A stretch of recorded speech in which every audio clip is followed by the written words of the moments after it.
Chers spéculateurs, bonjour et bienvenue dans cette vidéo hebdo du samedi. Les crypto-monnaies, ça y est, commencent à être prêtes, elles sont mûres, elles sont vraiment prêtes à exploser. Ça peut prendre encore quelques semaines. Je pense qu'au max du max, ça peut nous amener jusqu'à la fin de l'année, mais ça peut aussi très bien partir d'ici le mois de septembre. Et ça, je vais vous expliquer en détail pourquoi, notamment avec l'Ethereum et le Bitcoin.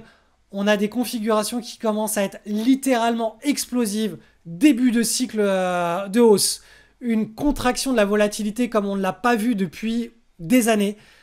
On a une pattern qui est en train d'arriver à maturation et qui peut encore mûrir pendant plusieurs semaines, voire plusieurs mois, encore pendant 3 mois, mais qui peut très bien aussi, vu qu'elle est déjà mûre, nous lancer sur un nouveau bull market dès la fin du mois d'août.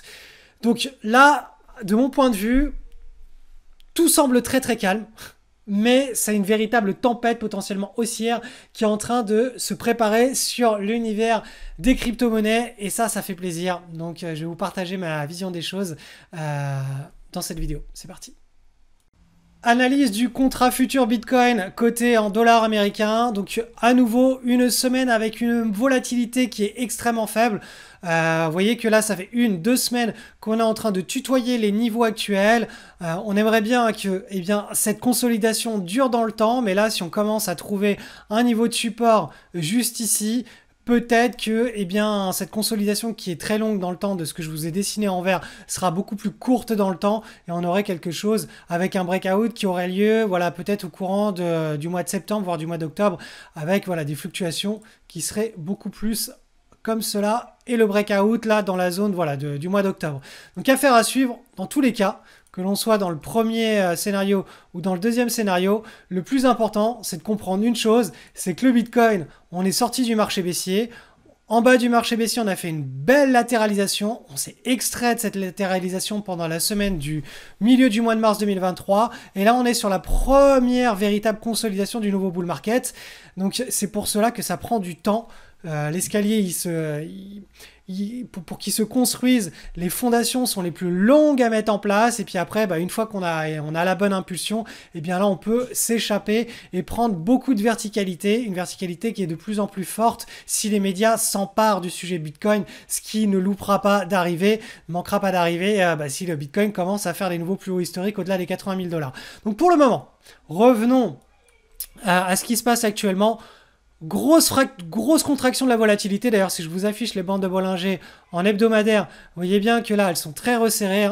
Là, on est sur un état de volatilité qui est minimal. Et donc, il va falloir tout simplement que cette volatilité minimale continue sur ces niveaux-là, voire se rétracte de plus en plus, et que les fluctuations se réduisent ou continuent sur un même niveau avec une micro-partie de ping-pong au bas, au bas, au bas, haut, entre soit le triangle que je vous ai dessiné là, soit le petit trait que je vous ai dessiné ici, là, ce petit trait et le pivot.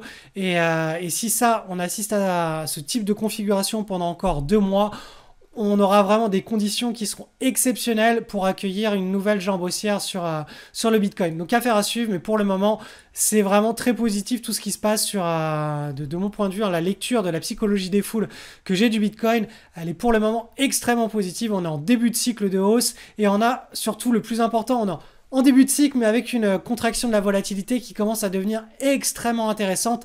C'est le type de configuration qui nous intéresse pour faire des paris avec des fortes asymétries positives. Ce qui va nous amener à l'étude de l'Ether. Ethereum qui lui, si je vous affiche les bandes de Bollinger, vous voyez bien que là, elles étaient déjà contractées depuis, on va dire, le mois de juin. Et là, elles deviennent de plus en plus contractées. Donc là, ça veut dire que là, au cours des prochaines semaines, le plus la partie de ping-pong se fera de manière resserrée et le plus la symétrie positive sera importante et significative si on venait à breaker par le haut. De mon point de vue, l'Ethereum sera très probablement le grand pari du début de bull market sur les cryptos. Sur l'unité de temps hebdomadaire, voire journalier.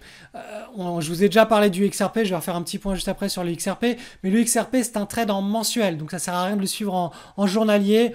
On peut éventuellement checker en hebdo ou en journalier pour faire des petits ajouts de position pour ceux qui font du dollar cost averaging, mais pour les autres, pour ceux qui font du pari directionnel pur avec un breakout, le XRP c'est du mensuel. L'Ethereum, lui, ça va jouer sur de l'hebdomadaire, voire du daily. Et c'est sur ces unités de temps-là qui sont vraiment alignées avec la dynamique des cryptos, sur lesquelles, enfin, de mon point de vue, on a les plus beaux paris à faire. Et encore une fois, ce pari, il a une chance sur deux de réussir ou de rater. Peu importe. Si ça rate, on perd une unité. Si ça réussit, on peut en prendre 10, 15 ou 20. C'est comme ça qu'il faut réfléchir. On ne veut pas avoir raison sur les marchés. On veut s'exposer à certains moments où les marchés, quand ils nous donnent raison très très fort. Et quand ils nous donnent tort très faiblement.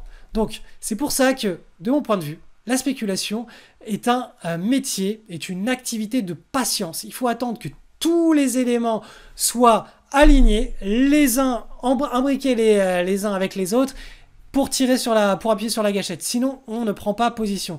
Et c'est pour cette raison que dans cette vidéo du samedi, je trouve pas énormément d'opportunités parce que j'essaie de rester très large. J'essaie d'utiliser des stratégies de trading qui sont un petit peu différentes sur des classes d'actifs qui sont multiples. Ce que je fais, par exemple, pour mon compte perso, dans mon école, avec les élèves, c'est qu'on se concentre uniquement sur les actions. Et les actions, on n'a pas juste 20, 30, 50 actions, on en a plus de 10 000. Donc quand on est dans une phase haussière sur les actions, comme ce qui est le cas actuellement, et qui devrait s'accélérer au cours des prochains mois et de l'année 2024, quand vous avez 10 000 actions liquides et vous lancez des screeners dessus, là vous allez pouvoir trouver des fortes asymétries positives régulièrement. Effectivement, quand les marchés ne sont pas bien orientés, il n'y a rien à faire. Mais quand ils commencent à bien s'orienter sur le marché des actions, si vous avez plus de 10 000 actions liquides, vous allez régulièrement trouver ce type d'opportunité-là. Ça va être quasiment hebdomadaire. Alors que quand on fait une analyse un petit peu globale macro, comme ce que je vous partage encore une fois dans cette vidéo hebdo, il va falloir être très patient et des beaux paris. On va peut-être en avoir 5 ou 10 en mixant les classes d'actifs et en mixant les unités de temps. Donc de temps en temps, ça va être sur du daily, de temps en temps, ça va être sur de l'hebdo, comme probablement ce qui va se passer et se prépare sur l'Ethereum. Ou d'autres fois, ce sera sur du mensuel, comme ce qui se passe sur l'XRP. Donc c'est pour ça que la spéculation, il ne faut pas tout mélanger. Il faut comprendre que si on veut avoir un angle d'attaque qui soit global macro, il va falloir être un petit peu moins qualitatif, tout petit peu moins qualitatif que sur les actions. Il va falloir mixer les unités de temps et être un petit peu plus adaptatif. Alors que quand on opère sur juste une classe d'actifs comme les actions, où on a plus de 10 000, on peut être ultra qualitatif, on peut ne saisir qu'un seul type de pattern et être spécialisé, être ultra focus et ultra spécialisé sur une seule unité de temps et enchaîner les asymétries positives quand le marché est bien orienté. Donc si ce type de choses vous intéresse, un lien est en description, inscrivez-vous sur ma liste email et vous serez informé au début du mois de septembre sur les ouvertures, des inscriptions à mon école de bourse. C'est une école de bourse 100% en ligne où on suit les marchés entre septembre et le mois de juin et semaine après semaine, vous avez des nouveaux cours, on suit les marchés ensemble, il y a des conférences en live mensuelles, il y a énormément de choses. Donc si vous voulez en savoir un petit peu plus sur toute la face cachée, les choses que vous ne verrez jamais sur YouTube, mais qui se passent en privé dans ma communauté, inscrivez-vous sur ma mailing list et vous recevrez début de septembre les informations pour en savoir plus sur mon école de bourse LSL, le spéculateur libre. Alors, on revient sur le XRP. Je vous expliquais la semaine dernière que ça faisait partie des 2 potentiels accidents positifs de richesse à mettre en portefeuille potentiellement pendant l'été 2023 et que la zone de support de cette grande, donc là on est en hebdomadaire, de cette grande semaine de hausse sur le XRP, c'était le milieu tout simplement du corps plein de ce chandelier haussier. Donc là, vous voyez que cette semaine, on a très fortement ralenti sur l'XRP.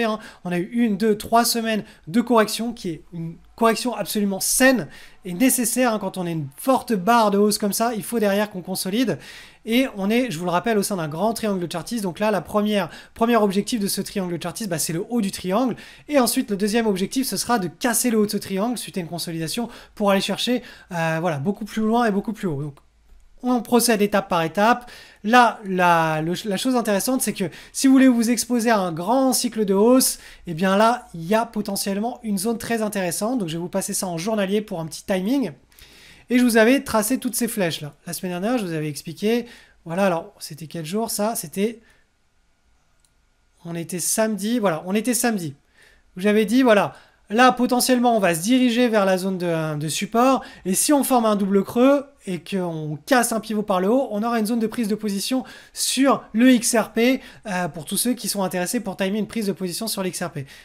On va ajuster un petit peu ce qui s'est passé cette semaine. Hop, puisqu'on a bien eu le double creux en formation, mais un tout petit peu plus haut. Donc, vous le voyez, on a un... Alors non, c'est pas ce bon. Hop. On a un premier creux, on tape le pivot, un deuxième creux en formation, et si on casse, on aura clairement eh bien, une zone de prise de position pour pouvoir s'exposer déjà au bas de la formation de ce petit triangle chartiste en daily qui devrait nous amener vers, je le répète, en hebdomadaire, vers le haut de cet énorme triangle chartiste et qui permettra ensuite de rester en position pour jouer eh bien, le trade en mensuel qui est ce trade là. Donc là on est juste ici, donc zone de prise de position ici pour aller chercher ce niveau là, puis après si on casse ce niveau là. Donc voilà ce qui se passe sur le XRP, c'est toujours très positif. Grosso modo, en journalier, voilà l'image à garder à l'esprit. Et vous voyez qu'on a eu un très beau doji ici. Là. On allait chercher très bas. On est allé chercher la zone de support que je vous avais tracé en pointillé. Et ensuite, on est revenu rebondir. Donc, on a un petit pivot à très court terme qui devrait servir de zone de point d'inflexion pour travailler ce triangle chartiste. Petite analyse très rapide du gold de côté en euros, donc en trimestriel, voilà, on est sur un nouveau cycle haussier depuis le milieu de l'année 2019, et on a eu une marge, deuxième marge d'escalier, on est en train de maturer cette deuxième marge d'escalier en trimestriel, je vais vous passer ça sur l'unité de temps inférieure en mensuel, pour qu'on analyse un petit peu cette marge d'escalier, donc elle prend la forme de, certains appelleront ça triangle chartiste, d'autres appelleront ça une tasse avec une anse. Le plus important, c'est que la fin de cette consolidation-là se fasse avec une volatilité en diminution. C'est pour ça que je vous ai dessiné en bleu quelque chose qui ressemble à... Là, il y a de la volatilité. Et là, la volatilité doit commencer à diminuer avant qu'on ait un breakout. Si ce type de configuration se forme, le breakout enclenchera très probablement un mouvement de hausse qui sera significatif sur le gold. Je vous rappelle que le gold, c'est quelque chose qui est... L'or évolue sur des grandes unités de temps. C'est un gros actif macroéconomique. C'est pas une crypto. On ne fait pas les analyses en daily ou en hebdomadaire sur du gold. On est davantage sur du mensuel. Donc voilà, le gold en mensuel, on voit beau triangle. On peut aller affiner cette analyse sur l'hebdomadaire pour voir ici, là, qu'est-ce qui se passe au sein de ce deuxième creux ici. Donc, je vais passer sur de l'hebdomadaire. Et là, vous voyez bien que sur de l'hebdomadaire, là, on a potentiellement un double creux qui est en train de se mettre en place. Donc, on a le pivot qui est défini. Ça y est, on le voit clairement. Donc, on a tout simplement un creux. Oula, c'est pas le bon. Voilà. On a tout simplement un premier creux, le pivot, un deuxième creux, et si on casse par le haut, on pourra aller chercher le haut du triangle. Et l'idée après, ce sera de réduire la volatilité sous le pivot, le grand pivot du grand triangle de cette grande marge d'escalier, avant de voir le gold pouvoir relancer une dynamique de hausse assez significative, très probablement pendant l'année 2024. Allez, on reprend l'analyse du gold en trimestriel, mais le gold coté en dollars américains. Donc pareil que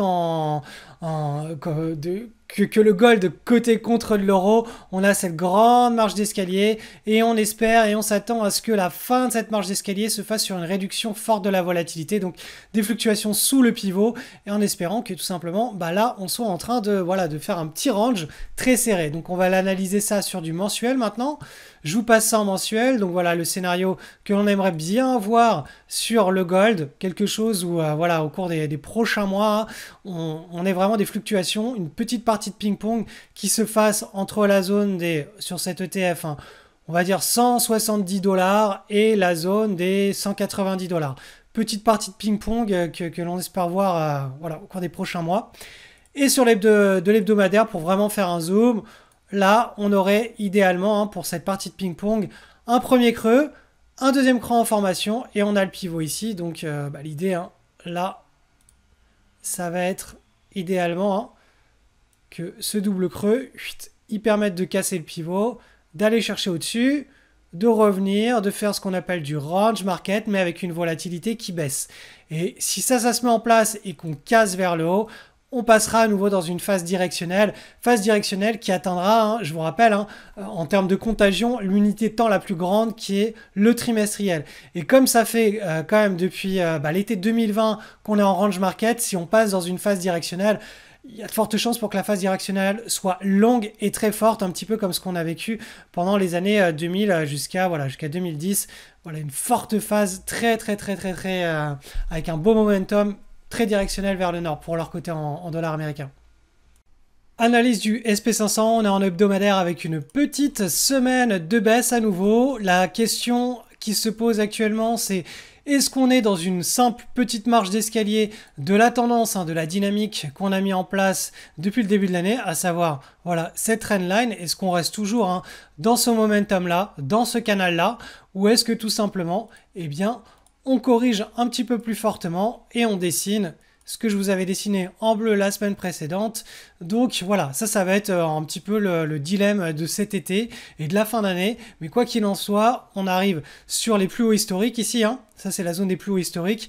Et on va très probablement devoir consolider autour de cette zone. Donc là, ce serait le bon moment pour pouvoir commencer à consolider et lancer la vraie grosse impulsion d'un nouveau grand bull market. Je vous rappelle que le SP500, sur du trimestriel, on est sur le scénario, je le rappelle, un numéro 1. Donc il y a 2 scénarios. Je raffiche les bandes de Bollinger. Depuis la crise des subprimes, on est en marche haussier. On est venu chercher 1 fois, 2 fois, 3 fois des consolidations. Les 2 dernières ont été chercher la moyenne mobile à 20 trimestres.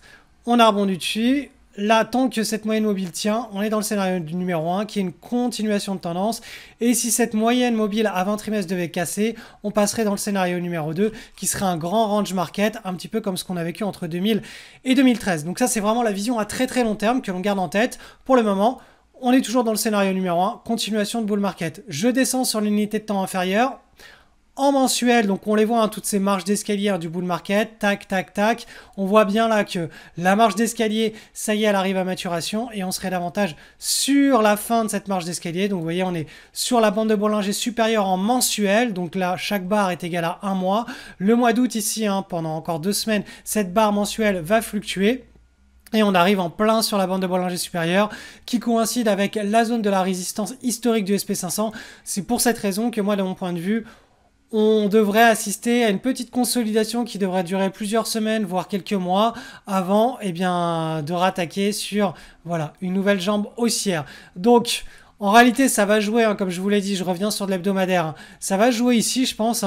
Là, clairement, est-ce que ça y est, on passe dans une consolidation qui est un petit peu plus large, là, de quelques mois, ou est-ce qu'on reste dans la dynamique de momentum actuelle, qui est celle qui pourrait permettre au SP500 de continuer sur les plus hauts historiques. Dans tous les cas, que ce soit le premier scénario ou le deuxième scénario, c'est extrêmement positif. On est vraiment sur pour le moment en tout cas, on est sur des tendances haussières à long terme, moyen terme et court terme. Sur le SP500, il n'y a que le très court terme qui est en correctif depuis 2 semaines, mais sinon sur toutes les autres unités de temps supérieures, on est sur un flux acheteur qui est significatif sur le marché américain et le SP500.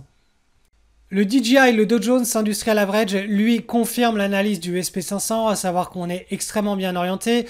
Lui, il a cassé à la hausse, c'était la semaine de mi-juillet, des niveaux qui étaient extrêmement importants. Ça a été confirmé la 3e semaine du mois de juillet. Et là, ça fait 3 semaines qu'on consolide tranquillement. Mais vous voyez que là, on est vraiment en train de sortir de cette tasse et anse, donc de cet état de range market pour un nouveau cycle haussier. Donc voilà, le DJI devrait être, de mon point de vue, l'indice leader au cours des prochaines semaines, voire des prochains trimestres, puisqu'il est le mieux orienté. Si je vous affiche les bandes de Bollinger, vous voyez bien que la volatilité là, elle était réduite au maximum, et là on est en train d'assister à une nouvelle expansion de la volatilité, et la direction se fait vers le haut puisqu'on casse vers le haut les niveaux.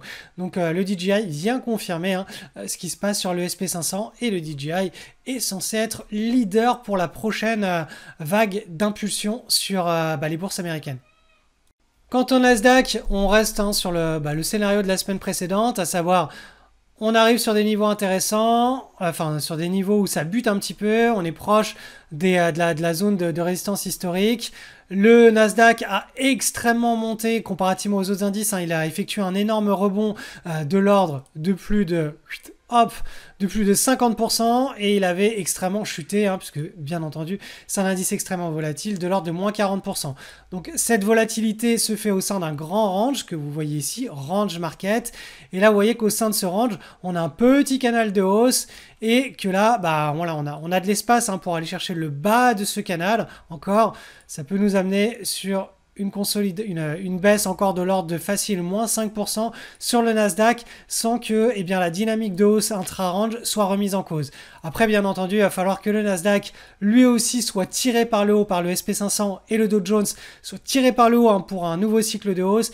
Et ça, de mon point de vue, ça nécessiterait quand même, voilà, le même genre de scénario que sur le SP500, à savoir une latéralisation significative là, sous la résistance historique, avant que l'on vienne casser ce niveau et qu'on s'extrait d'un état de range market à un état de nouveau cycle haussier qui soit vraiment voilà, propre et avéré. Donc avant de nous quitter, je rappelle à tous les élèves qui ont déjà, à tous les clients de ma communauté qui ont déjà acheté un de mes programmes, qu'en ce moment, il y a le lancement en privé avec un pass qui est confidentiel, qui vous garantit d'avoir une place pour mon école de bourse entre septembre et juin de l'année prochaine. Enfin, septembre de cette année jusqu'à juin de l'année prochaine. Si vous ne recevez pas les mails avec ce pass, envoyez-moi un email, je vous enverrai le pass confidentiel qui vous décrit tout ce que j'ai préparé hein, pour la nouvelle année d'école. Il y a plein de nouveautés encore pour la session LSL 8.0 et pour tous les autres, si l'école n'est pas pleine au début du mois de septembre, vous pouvez toujours aller jeter un coup d'œil sur le site lespéculateurlibre.com et regarder un petit peu eh bien, les témoignages. Donc là, il y a le livre d'or de la dernière promo, lire un petit peu hein, tout ce que les élèves racontent. Il y a des très bons témoignages, il y a quelques mauvais témoignages, j'y réponds, je laisse tout, c'est parfaitement translucide. Il y a aussi, on a une vingtaine de témoignages vidéo. Donc voilà, il y a pas mal de contenu intéressant. Il y a des, enfin voilà, sur le site Le Spéculateur Libre, vous allez retrouver aussi des articles avec des exemples de trades qui ont été passés par les élèves, la logique qu'on cultive un petit peu dans notre écosystème au sein de mon école de bourse, Le Spéculateur Libre. Bref, allez chiner un petit peu sur ce site et puis si vous n'êtes pas inscrit sur l'une de mes mailing lists, enfin sur ma mailing list, eh bien le lien est aussi en description et ça vous permettra de recevoir les communications qui vous présenteront un petit peu plus en détail mon école de bourse au mois de septembre si l'école et les inscriptions ne sont pas pleines pendant le mois d'août via le pass privé.